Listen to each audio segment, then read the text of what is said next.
शुद्ध भोजन खाने वाले, सभी में स्नेह का बीज बोने वाले भाग्य विधाता बाप के डायरेक्ट बच्चों को गॉडली मॉर्निंग। एक मेरा मनमीत। कैसा मनमीत, कैसा माशूक? सैकरीन से भी मीठा। तो अब और कहीं बुद्धि जाती है? यदि जाती है, माना हमने बाबा के प्यार के रस को चखा ही नहीं है, क्योंकि बाबा है सबसे मीठा मनमीत। परमातीत बनना है हमारा लक्ष्य। तो इसकी सहज विधि आज 28 मई 2024 की मुरली में जानेंगे। इस समय कौन सा बाजार गर्म है? ब्यूटी का, फैशन का, दिखावट का, है ना। हम कैसी सजावट करें, कैसे खूबसूरत दिखें, बाबा ब्यूटी पार्लर में ये कोर्स आज सीखेंगे। तो तैयार हैं सभी? करते हैं पद्मों की कमाई करके रूहानी पढ़ाई। मीठे बच्चे, बाप है सर्व संबंधों के प्यार की सैकरीन। एक मीठे माशूक को याद करो तो बुद्धि सब तरफ से हट जाएगी। मीठे बच्चे, बाप है सर्व संबंधों के प्यार की सैकरीन। एक मीठे माशूक को याद करो तो बुद्धि सब तरफ से हट जाएगी। सैकरीन एक छोटी सी गोली, हाँ, एक कप चाय को भी देखो कितना मीठा कर देती है छोटी सी गोली। Sugar substitute. हम मनुष्य आत्माओं के कितने संबंध हैं। हर संबंध से कुछ न कुछ प्राप्ति हम अनुभव करते हैं, खट्टे मीठे अनुभव होते हैं। बाबा से यदि सर्व संबंध हमने अनुभव किया तो हर संबंध का अनुभव एकदम परफेक्ट होगा, जैसा हम चाहते हैं। और फिर दैहिक संबंधियों में बुद्धि नहीं जाएगी। एक मीठे माशूक को याद करने से बाबा कहते हैं बुद्धि कहीं भी नहीं भटकेगी, किसी में भी नहीं अटकेगी। इसलिए वो शुगर, वो चीनी भल न खाएं, लेकिन जो बाबा के प्यार की सैकरीन है, इसका सेवन तो हमें रोज करना है। इससे हेल्दी कुछ भी नहीं, कोई भी नहीं। एक मेरा मनमीत जहाँ, वहाँ दूजा कोई भी नहीं, उस जैसा कोई भी नहीं। प्रश्न है आज का, कर्मातीत बनने का सहज पुरुषार्थ व युक्ति कौन सी है? उत्तर में बाबा कहते हैं भाई भाई की दृष्टि को पक्का करने का पुरुषार्थ करो। मैं आत्मा और सभी आत्माएं भाई भाई। बाबा कहते हैं ये दृष्टि को पक्का करने का पुरुषार्थ करो। बुद्धि से एक बाप के सिवाय और सब कुछ भूल जाए, कोई भी देहधारी संबंध याद न आए, तब कर्मातीत बनेंगे। अपने को आत्मा भाई भाई समझना, यही पुरुषार्थ की मंजिल है। भाई भाई समझने से देह की दृष्टि, विकारी ख्यालात खत्म हो जाएंगे। बाबा कहते हैं ना, क्रिमिनल आई नहीं होनी चाहिए, सिविल आई होनी चाहिए।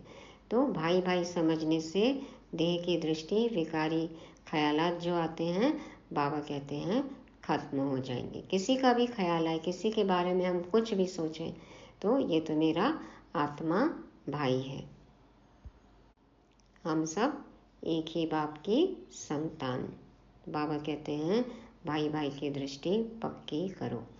ओम शांति। डबल ओम शांति। डबल कैसे है? यह तो तुम बच्चों की ही बुद्धि में है। बाप भी बच्चों को ही बैठ समझाते हैं। पहले तो बाप का निश्चय होना चाहिए, क्योंकि वह बाप भी है, टीचर भी है, गुरु भी है।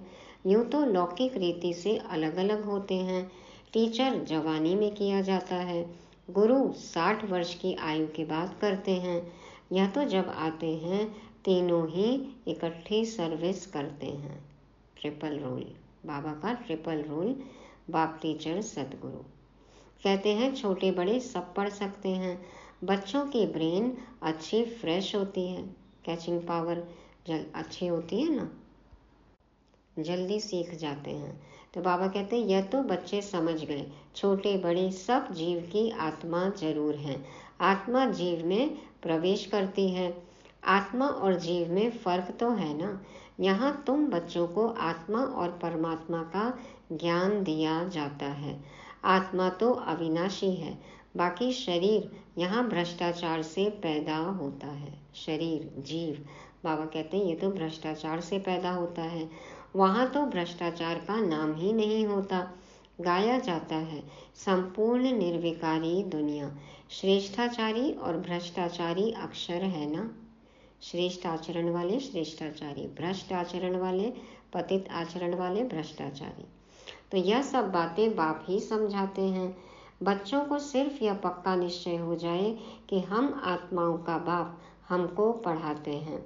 बाप आते ही हैं पुरुषोत्तम संगम युग पर, तो इससे सिद्ध होता है कनिष्ठ से पुरुषोत्तम बनाते हैं। यह दुनिया ही कनिष्ठ तमो प्रधान है, इसको रौरव नर्क कहा जाता है। दुनिया कितनी तमो प्रधान हो गई, कनिष्ठ, थर्ड ग्रेड एकदम। रौरव नर्क, रव मना आवाज, रौ मना रोने की आवाज। तो देखो हर तरफ से क्या है, रोना ही रोना सुनाई देता है ना, चीत्कार, उत्पीड़न, पीड़ा, तो रौरव नर्क है। अब हमको वापस जाना है, इसलिए अपने को आत्मा समझो। बाप आए हैं लेने लिए, हम भाई भाई हैं, यह पक्का निश्चय कर लो। यह देह तो रहेगी नहीं, बाबा कहते हैं यह देह तो रहेगी नहीं, फिर विकार की दृष्टि खलास हो जाएगी। यह है बड़ी मंजिल, इस मंजिल पर बहुत थोड़े पहुंच सकते हैं। मेहनत है, पिछाड़ी में कोई भी चीज़ याद न आए, इसको कहा जाता है कर्मातीत अवस्था। कोई भी चीज़, कोई भी संबंधी याद न आए, ये है कर्मातीत अवस्था। यह देह भी विनाशी है, इससे भी ममत्व निकल जाए। पुराने संबंध में ममत्व नहीं रखना है, अब तो नए संबंध में जाना है। पुराना आसुरी संबंध स्त्री पुरुष का कितना छीछी है। संबंधी तो वही है, लेकिन अब कैसा संबंध है हमारा, सेवा का संबंध है। सब कौन है, आत्मा आत्मा, भाई भाई। तो बाप कहते हैं अपने को आत्मा समझो, अब वापस जाना है। आत्मा आत्मा समझते रहेंगे तो फिर शरीर का भान नहीं रहेगा। तो पहले भी बात बताई थी ना, वो सास हमेशा बोलती आत्मा आत्मा, तो वो बहू क्या है, देखो डर के मारे घर छोड़कर ही भाग गई। तो ऐसे मुख से नहीं कहना है, किसी को डराना नहीं है, हाँ, मन में समझना है, उनके आचरण को, व्यवहार को स्वीकार करना है कि ये हमारे आत्मा भाई हैं। तो बाबा कहते हैं आत्मा आत्मा समझते रहेंगे तो फिर शरीर का भान नहीं रहेगा। स्त्री पुरुष की कशिश निकल जाएगी, स्त्री पुरुष का जो आकर्षण होता है, बाबा कहते हैं वो निकल जाएगा। लिखा हुआ भी है, अंत काल जो स्त्री सिमरे, ऐसे चिंतन में जो मरे, तो वेश्या योनि वलवल उतरे। हाँ, पुत्र को सिमरेंगे तो सूकर योनि, धन को सिमरेंगे तो सर्प योनि, और बाबा को सिमरेंगे, नारायण को सिमरेंगे तो देवता योनि वलवल उतरे। इसलिए कहते हैं अंतकाल गंगा जल मुख में हो, श्री कृष्ण की याद हो।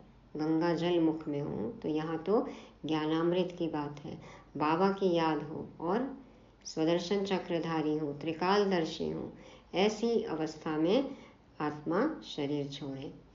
तो भक्ति मार्ग में तो श्री कृष्ण की याद रहती है। श्री कृष्ण भगवानुवाच कह देते हैं। यहाँ तो बाप कहते हैं देह को भी याद नहीं करना है, अपने को आत्मा समझो और सब तरफ से दिल हटाते जाओ। सभी संबंधों का प्यार एक में जैसे सैक्रीन हो जाता है। कितना मिठास समाई हुई है एक छोटी सी गोली में। तो बाबा कहते हैं सब संबंधों का प्यार एक बाप से मिल जाएगा, एक माशूक से मिल जाएगा। जो संबंध हम चाहें वो अनुभव कर सकते हैं। तो सबका मीठा और फिर सबका माशूक भी है। माशूक एक ही है, परंतु भक्ति मार्ग में नाम कितने रख दिए हैं। भक्ति का विस्तार बहुत है। कर्तव्यवाचक नाम है न, सोमनाथ, बबुलनाथ, वैद्यनाथ, भूतनाथ, तो सब देखो कितने नाम रख दिए हैं। भक्ति का विस्तार बहुत है। यज्ञ, तप, दान, तीर्थ, व्रत करना, शास्त्र पढ़ना, यह सब भक्ति की सामग्री है। ज्ञान की सामग्री तो कुछ भी है नहीं। यह भी तुम नोट करते हो समझाने के लिए। नई बात है, पॉइंट्स नोट करते हैं। तो बाबा कहते हैं तो समझाने के लिए नोट करते हो। पहले देखो भक्ति का खुद ही देख ले, घर में कितना सामान इकट्ठा किया हुआ था, और ज्ञान का कितना है। एक कॉपी पेन, वो भी बुद्धि में नोट करना है, धारणा मूर्त बनना है। बाबा कहते हैं बाकी तुम्हारे कागज आदि कुछ भी रहेंगे नहीं। तो विनाश में तो ये सब भी खत्म होंगे ना। देखो पाकिस्तान से यहाँ आए तो पहले की भी सब डायरीज बाबा ने वहीं पे रखवा दी थी, सब एक संदूक में रख के और जमीन के अंदर दबा दिया। बाबा बोले ये सब भक्ति में काम आएंगे बाद में। तो बाबा कहते हैं बाकी तुम्हारे कागज आदि कुछ भी रहेंगे नहीं। बाप समझाते हैं बच्चे तुम शांति धाम से आए थे, शांत ही थे। शांति के सागर से तुम शांति का, पवित्रता का वर्षा लेते हो। अभी तुम वर्षा ले रहे हो ना, ज्ञान भी ले रहे हो। स्टेटस सामने खड़ा है। आजकल सब व्हाट्सएप पे, सोशल मीडिया पे स्टेटस डालते हैं अपना अपना। हमारा कौन सा स्टेटस है, क्या प्राप्ति करनी है, क्या लक्ष्य है। राजा ही सामने है ना। तो यह ज्ञान सिवाय बाप के और कोई दे ना सके। यह है रूहानी ज्ञान। रूहानी बाप एक ही बार आते हैं रूहानी ज्ञान देने लिए। उनको कहते भी हैं पतित पावन। सुबह को बच्चों को बैठ ड्रिल कराते हैं। सुबह सुबह एक्सरसाइज करते हैं सभी, आत्मा की एक्सरसाइज, ड्रिल, योग। तो वास्तव में इसको ड्रिल भी नहीं कहा जाए। बाप सिर्फ कहते हैं बच्चे अपने को आत्मा समझ मुझे याद करो। कितना सहज है, तुम आत्मा हो ना। कहाँ से आए हो, कहाँ से आए हम सब, परम धाम से। ऐसे और कोई भी पूछेंगे नहीं। पारलौकिक बाप ही बच्चों से पूछते हैं बच्चों परम धाम से आए हो ना इस शरीर में पार्ट बजाने। पार्ट बजाते बजाते अब नाटक पूरा हुआ। आत्मा पतित बनी तो शरीर भी पतित बना है। सोने में ही अलॉय पड़ती है, फिर उनको गलाया जाता है। खाद पड़ती है, इम्प्योरिटी होती है, फिर गलाते हैं। वह सन्यासी लोग ऐसे अर्थ कभी नहीं समझाएंगे। वो तो ईश्वर को जानते ही नहीं। बाप से योग रखो यह मानते ही नहीं। ब्रह्म से योग लगाते हैं, तत्व से। बाप जो सिखलाते हैं वह और कोई सिखला ना सके। इसमें तो प्रैक्टिकल में मेहनत करनी होती है। बाप तो कितना सहज करके समझाते हैं, गाते भी हैं। पतित पावन है, सर्वशक्तिमान है, उसे ही श्री श्री कहा जाता है। और श्री कहा जाता है देवताओं को, उनको शोभता है क्योंकि उनका आचरण श्रेष्ठ है ना। तो उन्हों की आत्मा और शरीर दोनों पवित्र हैं। आत्मा को तो कोई निर्लेप कह न सके। पाप पुण्य ये सब लेप छेप लगता है ना, हमारे कर्मों का प्रभाव देखो आत्मा पर पड़ता है। इसीलिए तो पापात्मा, देवात्मा, महात्मा, धर्मात्मा कहते हैं। लेकिन न्यारा रहना है, इसलिए कह दिया निर्लेप है। भक्ति में ये समझ लिया। कर्मातीत माना कर्म के फल के प्रभाव से अतीत रहना है, न्यारा रहना है, प्रभावित नहीं होना है। इसलिए भक्ति में कह दिया कि आत्मा निर्लेप है, कोई लेप छेप लगता नहीं है। तो बाबा कहते हैं आत्मा ही 84 जन्म लेती है, परंतु मनुष्य न जानने के कारण अनराइटियस बन पड़े हैं। एक बाप ही आकर राइटियस बनाते हैं, रावण अनराइटियस बनाते हैं। चित्र तो तुम्हारे पास है, बाकी ऐसा 10 शीश वाला रावण कोई होता नहीं। 10 शीश वाला रावण नहीं है। ये क्या है, हमारे ही विकार है। काम क्रोध लोभ मोह अहंकार, इनको जीतना है। 5 तत्व, इनसे प्रभावित नहीं होना है। प्रकृति जीत बनना है, माया जीत बनना है। सतयुग में तो रावण है नहीं, यह तो क्लियर है, परंतु जो सुनने वाले होंगे वह कहेंगे यहाँ का सैपलिंग है। कोई थोड़ा सुनेंगे, कोई बहुत भी सुनेंगे। भक्ति मार्ग का देखो विस्तार कितना है। अनेक प्रकार के भक्त हैं और फिर पहले से ही सुना है, भगाते थे। भक्ति में भी देखो भक्त है ना, नारद, मीरा, चैतन्य महाप्रभु, ये सब उच्च श्रेणी के भक्त। तो बाबा कहते हैं अनेक प्रकार के भक्त हैं और फिर पहले से ही सुना है, भगाते थे। श्री कृष्ण के लिए भी कहते हैं ना, भगाया। फिर ऐसे श्री कृष्ण को प्यार क्यों करते हैं, पूजते क्यों हैं? तो बाप बैठ समझाते हैं, श्री कृष्ण तो फर्स्ट प्रिंस है, वह तो कितना बुद्धिमान होगा, सारे विश्व का मालिक क्या कम बुद्धिमान होगा? वहाँ उन्हों को वजीर आदि होते नहीं, कोई मंत्रालय नहीं है, राय लेने की दरकार नहीं। राय लेकर तो संपूर्ण बना है, फिर राय क्या लेंगे? ऐसी सॉलिड राय मिलती अभी संगम पर कि 2500 साल तक वो राय काम आती है, श्रीमत काम आती है, फिर किसकी राय चाहिए? और तुमको आधा कल्प कोई की राय नहीं लेनी होती है। स्वर्ग और नर्क का नाम भी सुना है, यह तो स्वर्ग हो न सके। पत्थर बुद्धि हैं जो समझते हैं यहाँ हमको धन है, महल आदि सब है, यही स्वर्ग है। कलयुगी विनाशी स्वर्ग। परंतु तुम जानते हो स्वर्ग तो है नई दुनिया। स्वर्ग में तो सब सदगति में होते हैं, स्वर्ग नर्क इकट्ठा थोड़े ही होगा। और यहाँ कलयुगी स्वर्ग कैसा है? रात में स्वर्ग है, सुबह उठो तो नर्क है। हाँ, बेहोश हो, होश में नहीं हो तो स्वर्ग है, होश में आ जाओ तो नर्क है। तो स्वर्ग नर्क इकट्ठा थोड़े ही होगा। स्वर्ग किसको कहा जाता है, उसकी आयु कितनी है, यह सब बाप ने तुम्हें समझाया है। दुनिया तो एक ही है, नई को सतयुग, पुरानी को कलयुग कहा जाता है। अब भक्ति मार्ग खलास होना है। भक्ति के बाद चाहिए ज्ञान। भक्ति के बाद क्या चाहिए? ज्ञान। सभी जीवात्माएं पाठ बजाते बजाते पतित बनी हैं, यह भी बाप ने समझाया है।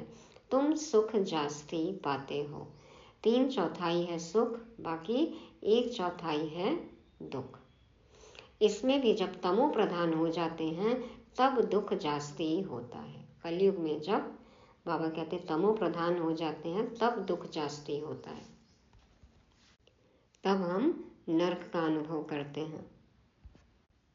और ज्ञान में क्या है? ज्ञान मार्ग में होश है तो हमारे लिए स्वर्ग है, और ज्ञान मार्ग में चलते चलते भी बेहोशी आ जाती है तो फिर नरक ही है वो भी।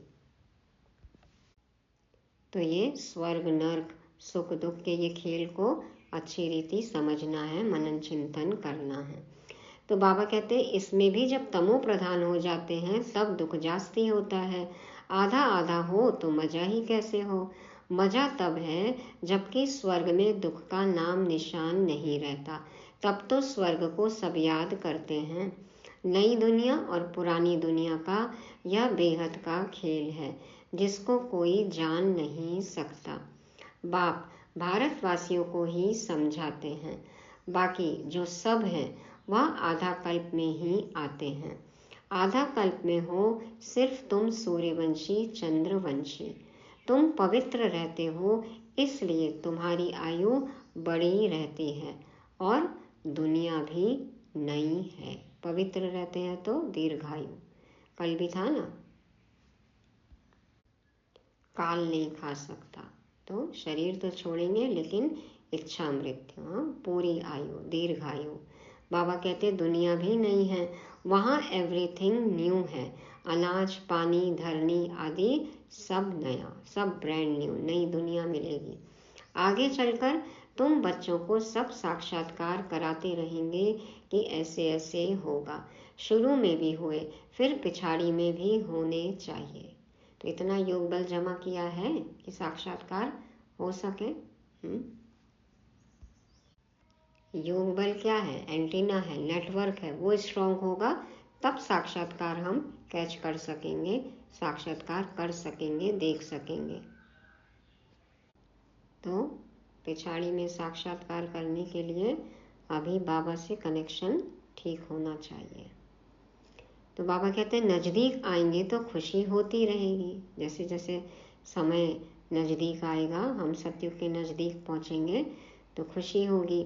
मनुष्य बाहर देश से अपने देश में आते हैं तो खुशी होती है ना। कोई बाहर में कहाँ मरते हैं तो उनको एरोप्लेन से भी अपने देश में ले आते हैं, बॉडी लेकर आते हैं ना। सबसे फर्स्ट क्लास पवित्र ते पवित्र धरनी भारत है। कई तो कहते हैं हमारी मिट्टी वहाँ ले जाना, राख ले जाना और पहाड़ों पर और नदियों में डालना। तो पवित्र ते पवित्र धरनी भारत है, क्योंकि पवित्रता के सागर की पधरामणी होती है। और चीन में भी कहते हैं ना कि हमारे यहाँ ऐसा माना जाता है कि जिसने बहुत पुण्य कर्म किया है, अच्छे कर्म करो तो अगला जन्म भारत में होगा। तो देखो ऐसे ही भले कितनी दुश्मनी हो, लेकिन अंदर से चाहना तो यही है कि भारत में जन्म हो। तो भारत की महिमा को तुम बच्चों के सिवाय और कोई जानते ही नहीं। विश्व गुरु है सोने की चिड़िया और बाबा आते हैं, ये तो हमें ही पता है। वंडर ऑफ द वर्ल्ड है ना, उसका नाम है स्वर्ग। वह जो वंडर्स दिखाते हैं वह है सब नर्क के, संसार के 7 आश्चर्य। तो कहाँ नर्क के वंडर्स, कहाँ स्वर्ग के। रात दिन का फर्क है। नर्क के वंडर्स भी बहुत मनुष्य देखने जाते हैं, टूरिस्ट जाते हैं। कितने ढेर मंदिर हैं, वहाँ तो मंदिर होते नहीं, नेचुरल ब्यूटी रहती है। मनुष्य बहुत थोड़े होते हैं, सुगंध आदि की भी दरकार नहीं रहती है। चरित्र ही इतना खुशबूदार है कि बाहर तो वायुमंडल फिर कैसे बदबू वाला होगा। इसलिए बाबा कहते हैं वहाँ नेचुरल ब्यूटी है। हाँ, चरित्र से, किरदार से सुगंध आती है। आर्टिफिशियल परफ्यूम सुगंध की तो ज़रूरत ही नहीं है, सब खुशबूदार फूल हैं। तो सुगंध आदि की भी दरकार नहीं रहती है। हर एक को अपना अपना फर्स्ट क्लास बगीचा रहता है, फर्स्ट क्लास फूल होते हैं। वहाँ की तो हवा भी फर्स्ट क्लास होगी। अभी देख रहे हैं ना हवा पानी का क्या हाल है। गर्मी आदि कभी तंग नहीं करेगी। और अभी सब कैसे त्राही त्राही कर रहे हैं। देखो नौतपा चल रहा है, कहते हैं ना ये 9 दिन एक्सट्रीम गर्मी। तो सदैव बहारी मौसम रहेगा, सदाबहार। ऐसे सदाबहार मौसम को कौन अनुभव कर सकेंगे? जो सदा बाबा के साथ रहेंगे। तो सदैव बहारी मौसम रहेगा, अगरबत्ती की भी दरकार नहीं। स्वर्ग का तो नाम सुनते ही मुख पानी होता है। हाँ, जाना है ऐसे स्वर्ग में। तुम कहेंगे ऐसे स्वर्ग में तो झट पहुँचे, क्योंकि तुम स्वर्ग को जानते हो। फिर दिल कहती है अभी तो हम बेहद के बाप के साथ हैं, बाप पढ़ाते हैं, ऐसा चांस फिर थोड़े ही मिलेगा। कहाँ मिलेगा बाबा? सतयुग में तेरा प्यार। तो स्वर्ग से भी अच्छा क्या है? संगम युग है ना। अभी बाबा साथ में है, सतयुग में बाबा तो होंगे नहीं। तो जाना है अभी सबको या रुकना है? जिसका जो जवाब है वो बाबा को दे दें।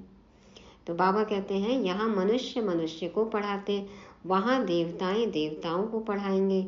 यहाँ तो बाप पढ़ाते हैं, रात दिन का फर्क है। कितनी खुशी होनी चाहिए। 84 जन्म भी तुमने लिए हैं। तुम ही वर्ल्ड की हिस्ट्री ज्योग्राफी को जानते हो कि हमने तो अनेक बार यह राज्य लिया, फिर रावण राज्य में आए। अब बाप कहते हैं तुम एक जन्म पवित्र बनो तो 21 जन्म तुम पावन बन जाएंगे। एक जन्म पवित्र बनो तो पावन बन जाएंगे। पवित्रता प्लस दिव्य गुणों की धारणा, पवित्र शरीर भी मिलेगा। क्यों नहीं बनेंगे? परंतु माया ऐसी है, भाई बहन की भी दाल नहीं गलती, कच्चे रह जाते हैं। हाँ, दाल नहीं गलती। दाल क्यों नहीं गलती? बाबा कहते हैं दाल गले तब जब अपने को आत्मा समझ भाई भाई समझो। अभी भी भाई बहन समझे ये दृष्टि रही तो बाबा कहते हैं ऊंच पद नहीं मिलेगा। दाल तब गलेगी, पूरी तब पकेगी, ऊंचा पद तब मिलेगा जब आत्मा आत्मा भाई भाई। ये है सही विधि कर्मातीत बनने की। देह का भान निकल जाए, यह है मेहनत। सहज भी बहुत है। देह का भान निकल जाए, मतलब ये ना लगे कि ये स्त्री है ये पुरुष है। स्त्री पुरुष समझना भी देह का भान है। तो बाबा कहते यह है मेहनत, सहज भी बहुत है। कोई को कहेंगे बहुत डिफिकल्ट है तो उनकी दिल हट जाएगी, इसलिए इसका नाम ही है सहज याद। ज्ञान भी सहज है। 84 के चक्र को जानना है। पहले पहले बाप का परिचय देना है। बाप की याद से ही आत्मा की जंग उड़ जाएगी और पवित्र दुनिया का वर्षा पाएंगे। पहले बाप को याद करो। भारत का प्राचीन युग ही कहते हैं, जिससे भारत को विश्व की बादशाही मिलती है। प्राचीन कितने वर्ष हुए? तो लाखों वर्ष कहते। तुम जानते हो 5000 वर्ष की बात है। वही राजयोग फिर से बाप सिखला रहे हैं। इसमें मूंझने की दरकार ही नहीं। पूछा जाता है तुम आत्माओं का निवास स्थान कहाँ है? तो कहेंगे हमारा निवास स्थान भ्रिकुटी है। तो आत्मा को ही देखना पड़े। यह ज्ञान तुमको अभी मिलता है, फिर वहाँ ज्ञान की दरकार ही नहीं रहेगी। मुक्ति जीवन मुक्ति को पा लिया, खलास, बस अभी पढ़ाई करनी है, फिर 21 जन्म तो मौज ही मौज है। मुक्ति वाले भी अपने समय पर जीवन मुक्ति में आकर सुख पाएंगे। पहला जन्म तो सबका जीवन मुक्त होगा ना। सब जीवन मुक्ति में आते हैं वाया मुक्ति। यहाँ से जाएंगे शांति धाम, और कोई दुनिया है नहीं। ड्रामा अनुसार सबको वापस जाना ही है। यहाँ से जाएंगे शांति धाम। कोई और प्लेनेट, कोई और गोला है? हाँ, बाबा कहते हैं शांति धाम ही जाएंगे और फिर अपने अपने पुरुषार्थ अनुसार आएंगे सुख धाम में। तो बाबा कहते हैं ड्रामा अनुसार सबको वापस जाना ही है। विनाश की तैयारियां हो रही हैं। इतना खर्चा कर बॉम्ब्स बनाते हैं, सो रखने के लिए थोड़ी बनाते हैं, शो पीस थोड़ी है। बारूद है ही विनाश के लिए। देखो मौत को कितना आसान बना दिया है। सतयुग त्रेता में यह चीजें होती नहीं। अब 84 जन्म पूरे हुए, हम यह शरीर छोड़ घर जाएंगे। दीपमाला पर सब नए नए अच्छे अच्छे कपड़े पहनते हैं ना, दीपावली पर। तुम आत्मा भी नई बनती हो, यह है बेहद की बात। तो आत्मदीपक जग जाएगा तो नया कपड़ा, नया शरीर, पवित्र शरीर मिलेगा। तो बाबा कहते हैं तुम आत्मा भी नहीं बनती हो, यह है बेहद की बात। आत्मा पवित्र बनने से शरीर भी फर्स्ट क्लास मिलता है। इस समय आर्टिफिशियल फैशन करते हैं, कॉस्मेटिक जगत। जैसा चाहिए वैसा चेहरा बनवा लो, जैसा चाहिए वैसा दिख जाओ, लग जाओ। हाँ, आर्टिफिशियल फैशन करते हैं, पाउडर आदि लगाकर खूबसूरत बन जाते हैं। वहाँ तो नेचुरल ब्यूटी होती है। आत्मा शुद्ध हो जाए, प्योर हो जाए तो नेचुरल ब्यूटी। ऐसी दिखावट, ऐसी दिखावटी सजावट नहीं है, गिरावट नहीं है, बनावट नहीं है ना। तो बाबा कहते हैं आत्मा एवर ब्यूटीफुल बन जाती है। यह तो तुम समझते हो। फेयर एंड लवली लगाने से नहीं, फेयर एंड लवली बनना है। बाबा कहते हैं यह तो तुम समझते हो। स्कूल में सब एक जैसे नहीं होते, तुम भी पुरुषार्थ करते हो हम ऐसा लक्ष्मी नारायण बने। यह है तुम्हारा ईश्वरीय कुल। फिर होता है सूर्यवंशी चंद्रवंशी घराना। तुम ब्राह्मणों में राजाई नहीं है, तुम अभी संगम पर हो। राजाई नहीं है? कौन से राजा हैं अभी हम? कर्मेंद्रियों के राजा तो है ना अभी, तो भविष्य राजाई भी मिलेगी। बाबा कहते हैं कलयुग में अब राजाई है नहीं, भल कोई राजाई रह भी जाती, नील तो कभी होती नहीं। अभी भी देखो रॉयल फैमिलीज तो हैं, लेकिन अधिकार नहीं है, प्रजातंत्र है ना। तो अब तुम यह बनने के लिए पुरुषार्थ कर रहे हो। देखेंगे हम आत्माएं भाई भाई हैं, और वह है बाप। बाप कहते हैं एक दो को भाई भाई देखो। तीसरा नेत्र ज्ञान का तो मिला है। तुम आत्मा कहाँ निवास करती हो? आत्मा भाई पूछता है आत्मा कहाँ रहती है? तो कहते हैं यहाँ भ्रिकुटी में। यह तो कॉमन बात है। तिलक लगाते हैं, देखो बिंदी लगाते हैं। बाप के सिवाय, एक बाप के सिवाय कुछ भी याद न आए। पिछाड़ी में तो शरीर भी ऐसे बाप की याद में छूटे। यह प्रैक्टिस पक्की करनी है। उस 1 सेकंड के पेपर के लिए यहाँ पे हर सेकंड बाबा से कनेक्टेड रहना है, तब ये अभ्यास पक्का होएगा ना, तब अंत समय में बाबा याद आएंगे। अच्छा, मीठे मीठे सिक्के लदे बच्चों प्रति माता पिता बाप दादा का याद प्यार और गुड मॉर्निंग। रूहानी बाप की रूहानी बच्चों को नमस्ते। हम रूहानी बच्चों की रूहानी बाप दादा को याद प्यार, गुड मॉर्निंग और नमस्ते। शुक्रिया बाबा, शुक्रिया। धारणा के लिए मुख्य सार। पहला पॉइंट, सतयुग में फर्स्ट क्लास सुंदर शरीर प्राप्त करने के लिए अभी आत्मा को पावन बनाना है, कट उतार देनी है, आर्टिफिशियल फैशन नहीं करना है। दूसरा, एवर पवित्र बनने के लिए प्रैक्टिस करनी है कि एक बाप के सिवाय कुछ भी याद न आए, यह देह भी भूली हुई हो, भाई भाई की दृष्टि नेचुरल पक्की हो। वरदान है, शुभ भावना शुभ कामना के सहयोग से आत्माओं को परिवर्तन करने वाले सफलता संपन्न भव। शुभ भावना शुभ कामना के सहयोग से आत्माओं को परिवर्तन करने वाले सफलता संपन्न भव। बाप दादा समझाते हैं, जब किसी भी कार्य में सर्व ब्राह्मण बच्चे संगठित रूप में अपने मन की शुभ भावनाओं और शुभ कामनाओं का सहयोग देते हैं तो इस सहयोग से वायुमंडल का किला बन जाता है जो आत्माओं को परिवर्तन कर लेता है। हमारी शुभ कामनाओं से बाबा कहते हैं आत्माएं परिवर्तन हो जाती हैं। जैसे 5 उंगलियों के सहयोग से कितना भी बड़ा कार्य सहज हो जाता है, ऐसे हर एक ब्राह्मण बच्चे का सहयोग सेवाओं में सफलता संपन्न बना देता है। एक एक उंगली से तो काम नहीं कर सकते हैं ना। देखो 5 उंगलियां इकट्ठी हो जाती हैं तो बड़े से बड़ा कार्य भी हम कर सकते हैं। वैसे एक अकेला ब्राह्मण कुछ नहीं कर सकता। कहावत भी है ना, अकेला चना भाड़ नहीं फोड़ सकता। लेकिन बाबा का तो एक एक बच्चा बहुत शक्तिशाली है, तो अकेले भी करें तो एक हद तक कर सकते हैं ना। लेकिन यदि सब इकट्ठे हो जाएं, संगठन हो जाए, तो फिर बेहद में कर सकते हैं। चाहे तो क्या नहीं कर सकते हैं। तो बाबा कहते हैं हर सेवा में सफलता मिलती है, सहयोग के रिजल्ट सफलता है। इसीलिए दिखाया ना सहयोग की शक्ति, सबकी एक एक उंगली। गोवर्धन पर्वत उठा लिया।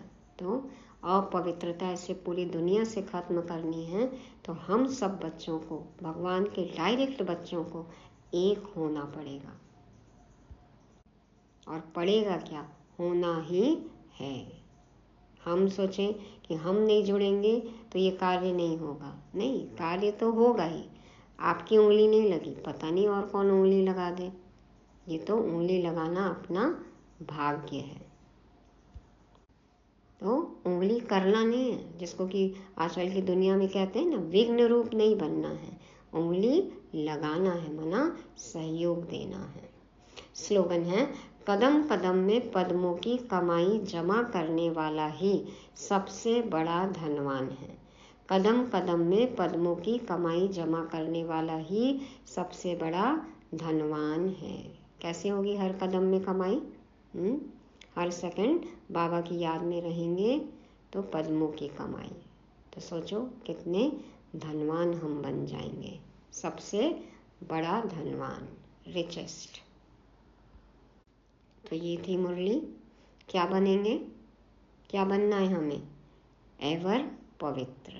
पहली बात, एवर पवित्र बनना है। दूसरा, कर्मातीत बनना है। तीसरा, बुद्धिवान। चौथा, खूबसूरत, ब्यूटीफुल। और पांचवा, धनवान। तो एवर पवित्र, कर्मातीत, बुद्धिवान, खूबसूरत, धनवान। ओम शांति।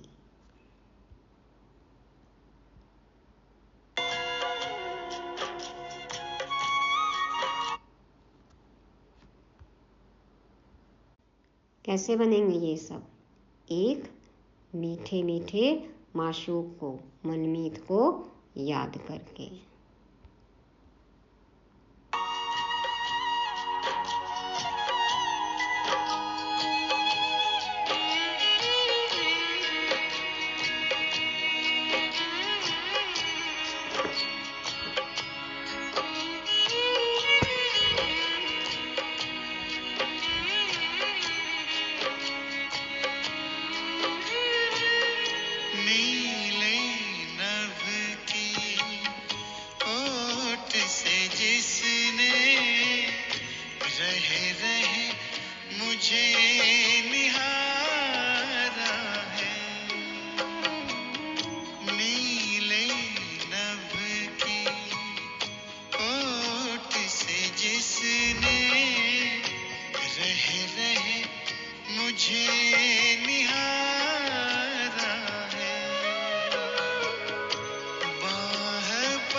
मुझको बुलाए, दिल का वही सहारा है, दिल का वही सहारा है। जब से जाना है पहचाना, जब से जाना है पहचाना, कब नाचा मन मोर नहीं, मन मोर नहीं, मन मोर नहीं। एक मेरा मनमीत जहां, दूजा है कोई और नहीं, और नहीं, कोई और नहीं। चल रे मना ले, चल तू वहाँ, चल रे मना ले, चल तू वहाँ, जग का जहां